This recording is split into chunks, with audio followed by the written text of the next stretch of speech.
नमस्कार, मैं दयाशंकर बिन। 2 अक्टूबर 2025 सिकोहाबाद थाना क्षेत्र में गांव लगता है रामनगर।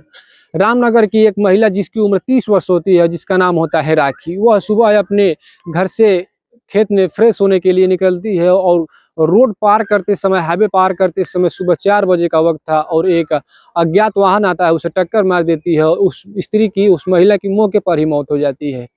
और मौत होने के बाद जो ग्रामीण क्षेत्र के लोग थे, जो परिवार के लोग थे, काफ़ी गुस्से में थे। अब गुस्से में उस शव को लिया जाता है और सिकोहाबाद और मैनपुरी रोड के मुख्य मार्ग पर रखे धरना प्रदर्शन स्टार्ट कर दिया जाता है।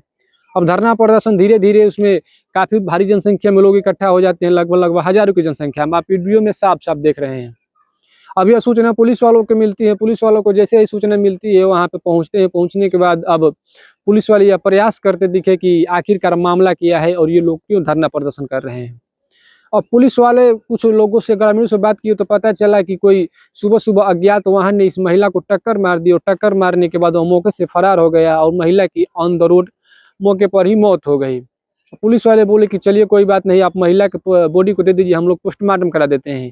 लेकिन घर वाले बोले कि नहीं, आप पोस्टमार्टम मत कराइए, हमें आप एक लिखित या हमारे ऊपर आप विश्वास करिए, हमें एक आपका बयान चाहिए। पुलिस वाले बोले कि अब क्या बयान चाहिए? पुलिस वाले कहे कि सीसीटीवी कैमरा को चेक किया जाएगा, उस अज्ञात वाहन को पकड़ा जाएगा।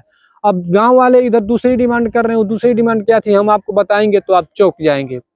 दरअसल गांव वाले यह चाहते थे कि जो महिला के जो नैहर पक्ष के जो लोग थे, जो महिला के माता पिता और उसके भाई थे, उनका, ग्रामीणों का कहना था कि महिला की जो डेथ हुई है, मृत्यु हुई है, उनके नैहर वालों का या उसके माता पिता का यह आरोप है कि उन्होंने उसकी बेटी को या उसकी लड़की को ये लोग जबरदस्ती दहेज के लिए मार दिए हैं। उसके मारने के बाद वो लोग इनके ऊपर, जिस महिला के घर वाले थे, जिसका पति था, जिसका सास ससुर थे, उनके ऊपर कोई दहेज प्रथा उत्पीड़न का आरोप ना लगाया जाए।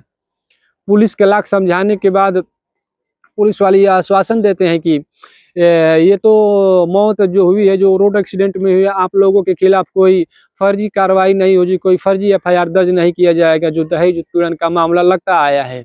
अब इतना सब कहने के बाद पुलिस वाले उन ग्रामीणों को काफ़ी समझाते बुझाते हैं। उन कहते हैं कि बॉडी को दीजिए, हम लोग पोस्टमार्टम कराते हैं। पोस्टमार्टम कराने के बाद जो भी मुआवजा आपको मिलेगा, हम वो सरकार से दिलाएंगे। तब तो ये बात हो गई, एक अज्ञात वाहन ने टक्कर मार दी अज्ञात, और टक्कर मारने के बाद मौके से फरार हो गया और महिला की मृत्यु हो गई। लेकिन दूसरी बात थी जो दहेज उत्पीड़न की, ये हमारे दिमाग में कहीं ना कहीं खटकती नजर आई कि आखिरकार कैसे ससुरालियों के दिल में, दिमाग में यह एक बात घर कर गई है कि अगर महिला अपने आप से मरती है, किसी रोड एक्सीडेंट में मरती है या किसी भी तरीके से मरती है, तो आज की यह एक प्रथा चल गई है।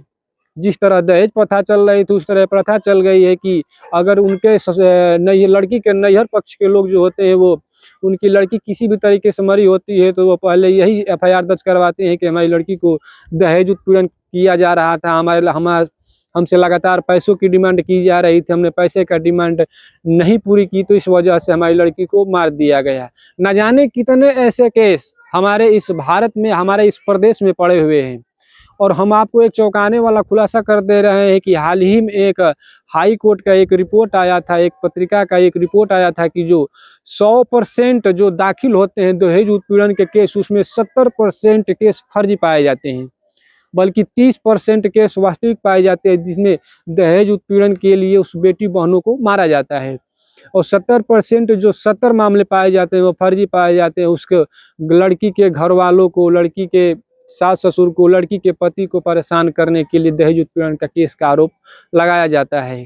तो आज का समय कितना एडवांस हो गया है और आज के समय में कैसे कैसे लोग हैं और कैसे कैसे क्या कर रहे हैं, ये तो हमें भी खुद नहीं पता। लेकिन ऐसे ही घटना को, ऐसे ही क्राइम स्टोरी को, ऐसे ही डॉक्यूमेंट्री देखने के लिए हमारे चैनल का आप लोग सपोर्ट करिए, सब्सक्राइब कीजिए और तब तक के लिए हमें विदा दीजिए। नमस्कार।